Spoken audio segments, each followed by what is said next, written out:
Hi everyone, this is video 4 on my 1936 Studebaker 2T2 J5. I've been going back through a lot of my video footage from over the years, and a lot of it's good. A lot of it I can show you exactly all the process and all the steps of what we went through to get the truck to this stage, and it's still far from finished, but the chassis is pretty much all done now. But the problem is I have a video movie maker editing program on my computer, which is causing me a whole lot of issues at the moment and shutting down other programs, but I can't uninstall this one without the original disc, which I no longer have. So I'm having to sort of shoot some modern, or shooting some stuff now, and try and explain what I did back then, and eventually when I get this software program sorted out, I'll be able to go in and put together all the footage from the past, and you'll be able to see me marking out plates and the way I cut them and the way I shifted bits and pieces. But just for now, as a bit of a bridging video, I'll just take you through a little bit about what we did on the back end of the truck. Okay, these original spring mounts were actually mounted in different positions. This one here was mounted, I don't know if you can see that on the camera, there's a stud or rivet head just there, and there's one there, there's another there, and another there. This shackle used to be originally in that position when it was running the original Studebaker leaf springs. They were a lot shorter than these Fairmont leaf springs, and a lot thicker, and had a lot more leaves on them. So yeah, there wasn't much bounce in the rear end. That's why the chassis didn't need to be kicked up, because it wasn't going to move as much. Now we work our way to the back. This one here would have been originally mounted here, and here. You can see the old hole there, the original old hole, where this center kingpin would have been inserted from the back and went through into the shackle. So we've had to move those apart quite a lot. As you can see, I had several attempts.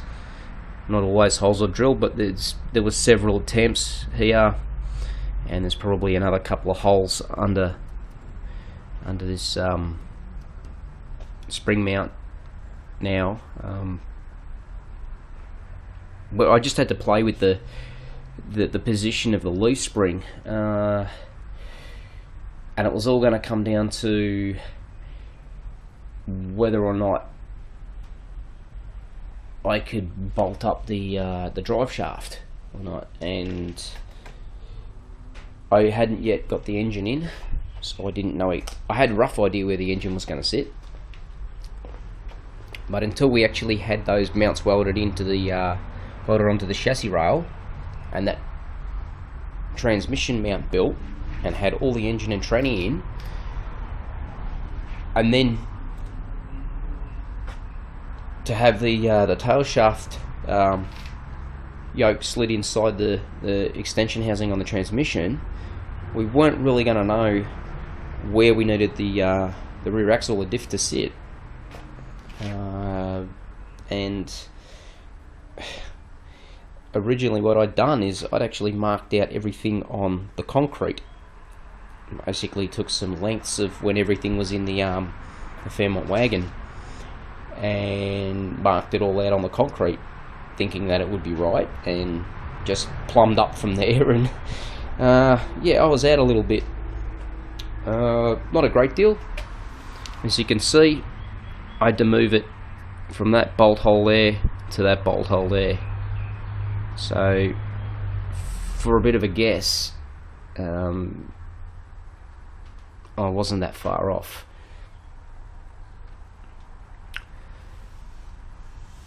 And one of the other things that being slightly out affected was the notching of the chassis.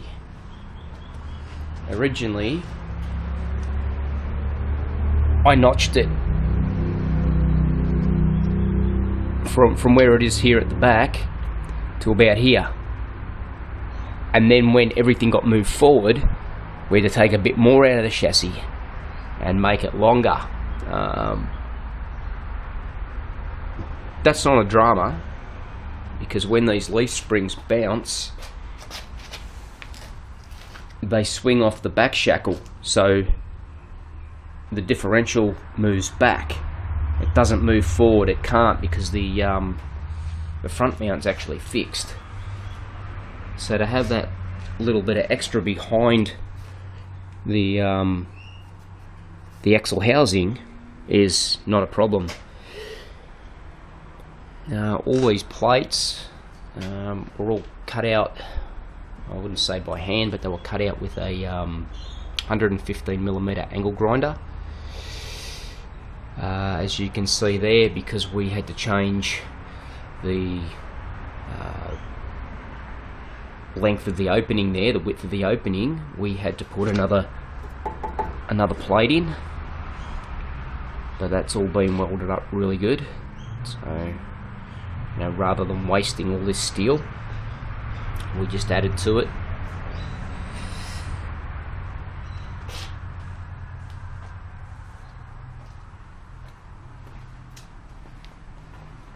Now this rear shock absorber cross member, it was just a piece of C-channel, but what we did is we got some of these suspension or shock absorber mounting plates or cups out of the same vehicle that we got the front end out of, the 1970-71 Holden Kingswood. On the Kingswood, these actually just bolted in. They bolted to the floor pan at the back, and you know, we unbolted them and it cut them down a little bit, narrowed them to fit inside this, and welded them all in, and they work perfect. And I think they cost me $5 for the pair. So, you know, it's not high tech, but it works. It's an original factory item off a GM model vehicle, so it's going to do the job. Just under here, we're looking at the rear handbrake cable mount. That was actually ground off the chassis of the 1979 Fairmont wagon, and I've just welded them straight onto the chassis here. And these are the little things that a lot of people forget to take off their donor car.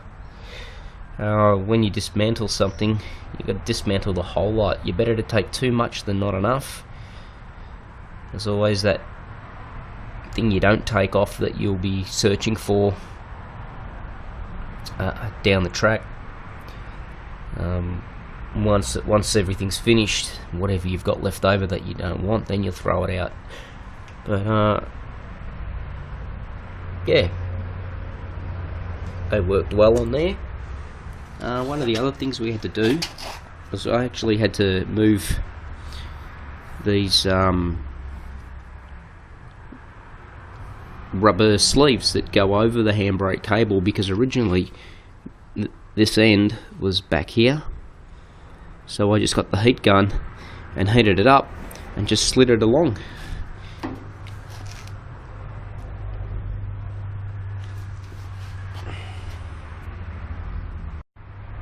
Okay, we're looking at the brake assembly now.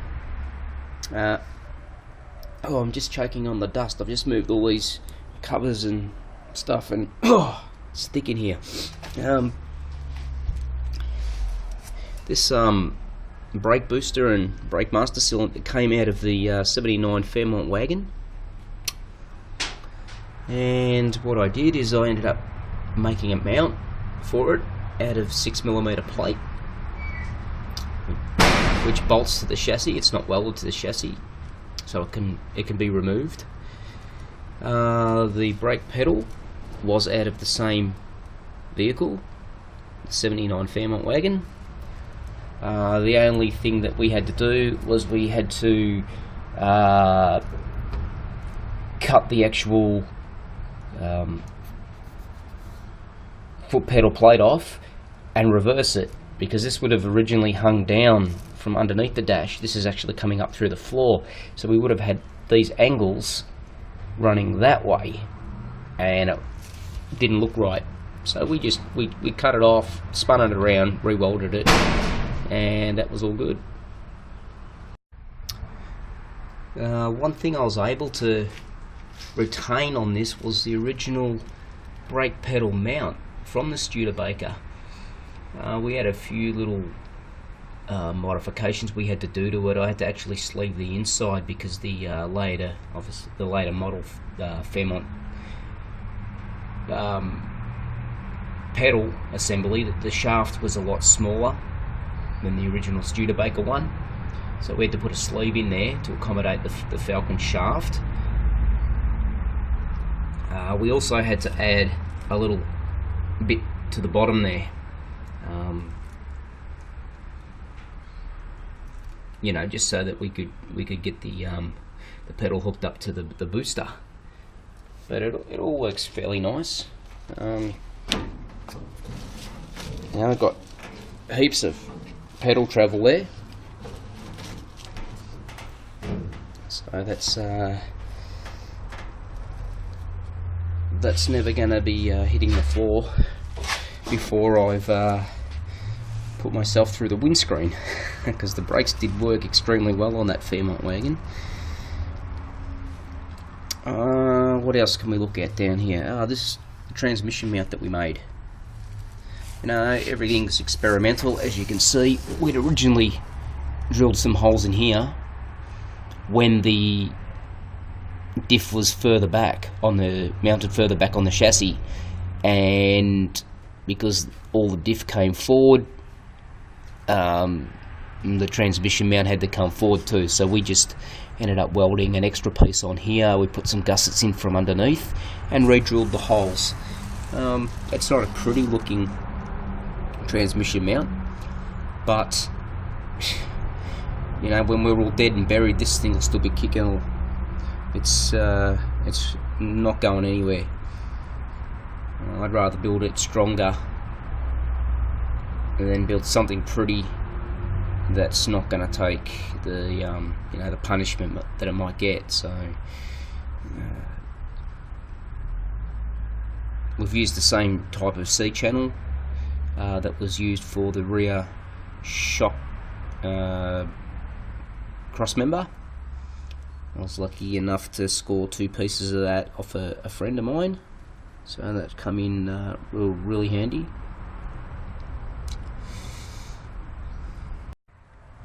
We're taking a look along the drive shaft at the moment, and as you can see, to get a bit closer, we've got the original Studebaker cross member there.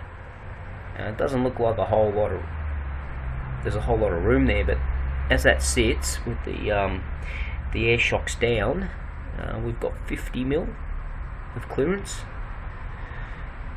So you know, by the time the shocks are pumped up, that increases, I think, to about 85mm, which is ample. If my suspension was moving more than 85mm, I'd be a little bit worried. Might have to tension something up a little bit. That old cross member is going to be a great place to mount the tail shaft loop that I need to put on it. So yeah, somewhere down the track I'll get a chance to build one of those. Don't need to go out and buy one. It's an easy job, you know. A bit of 4mm plate or something like that, 4mm, 3mm, you know, even that thickness there. Not exactly sure what thickness that is. I think that's 4. You know, you get a piece of that, you can bend it nicely around a bit of tube like that, and straighten your ends out and drill a couple of holes in it and bolt it up, and that's quite acceptable.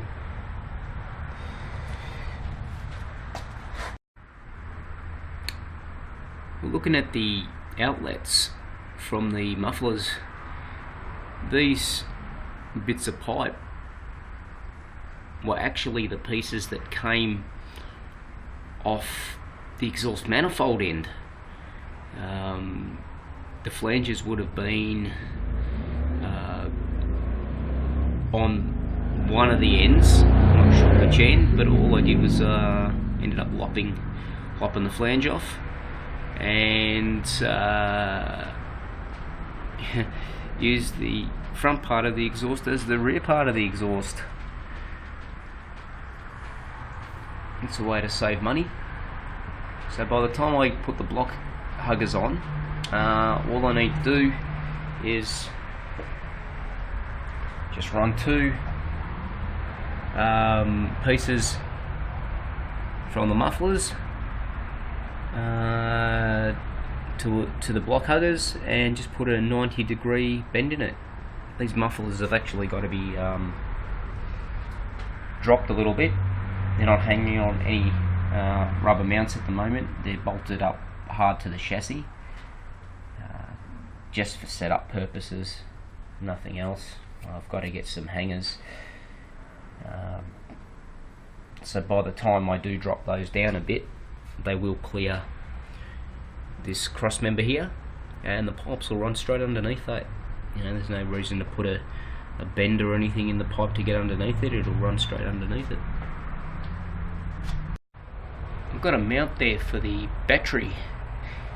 That was the battery tray out of the 79 Fairmont wagon. It was set up a little different than what it is now. Obviously the tray would have been the way it was, but the bracket that's holding it to the chassis was the other way around. It was underneath the tray and ran down to the chassis rail. So all I've done is just ground off the spot welds and welded it on the opposite way up, and that's, you know, that's provided me with a nice battery tray, and it's out of the way. And again, I've recycled something. On the rear diff here, rear axle, we've got a mount on each side of it for a stabilizer bar. The 79 Fairmont bar I couldn't use because the chassis is slightly wider on that, and I'm pretty restricted here with the shocks and, you know, just the chassis being where it is. So somewhere down the track I'll need to go to a suspension place that fabricates stabilizer bars, and I'll have them design one to get around everything on the truck, you know, and we'll work out some mounting points, and I'll have them bend one up just to stiffen up the rear end a little bit. I was lucky when I got the truck. I had all the stainless steel trimming that runs around the grille shroud. I've got all the pieces that run down the center and horizontally across the grille as well. They're all inside, wrapped up, so they don't get scratched. They are in really good condition. I've got all the original bucket, or the buckets that sit inside the headlight buckets. Even had the original globes in it, and I've got the domed bug eye glass. That was all intact. It's not cracked, so they'll all be going in. Again, they're all wrapped up and stored away inside the house. I don't like my chances of finding a replacement if I break it, so better to be safe than sorry. I took them out, and they're protected now. I've got the trim there where the original radiator cap would have been. Not exactly sure what to do with that yet. It did sort of continue on along the bonnet when the bonnet had the hinges attached. I've taken all those off because I'm going to weld this bonnet together and make it one piece. Not sure what to do with this though.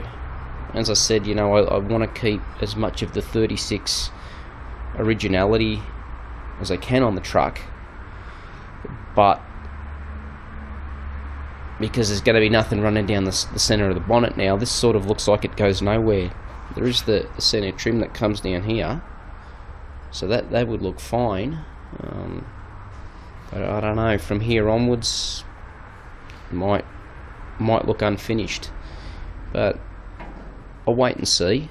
You know, I can still run all the stainless steel trim around the shroud and down the center and across the grille horizontally, and I could probably you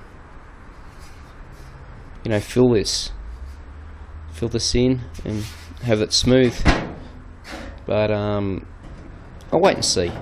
You know, if I keep it, it means I've got to find a cap for it. This would all have to be re-chromed. You know, chroming's not cheap. You know, it could be more added expense, where if I filled that, it wouldn't cost me anything. Even the aluminium radiator's got a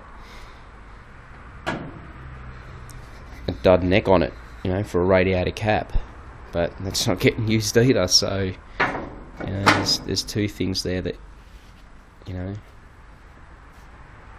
one that I can do away with and one that I don't even need to use. The cowl vent, I did think about getting rid of it, you know, grafting a piece in there and smoothing it all out, and now I've decided to keep it as a novelty. It has a small channel in there to catch the water, but a lot of the reason why the floorboards used to rust out on these, rot out on them, is because when the water gets into those channels, there was no drain pipes running inside the cowl to drain the water away. It just dripped onto the floorboards. So what I'll do is I'll open up the holes in each corner of the channel, and I'll get some nice tubing and bend it all up, and have a couple of drain pipes coming out through the floor. It all works. I've had to lube it up, or I had to lube it up when I first got it. At the moment, it's a little bit hindered by that aircon unit, but what I'll do is I'll reshape the handle that you use to open it and bring it out over here somewhere, or even on this side close to the console. But there it is. It's still nice and straight. It all works. So yeah, I don't think I'll get rid of it. I'll keep it.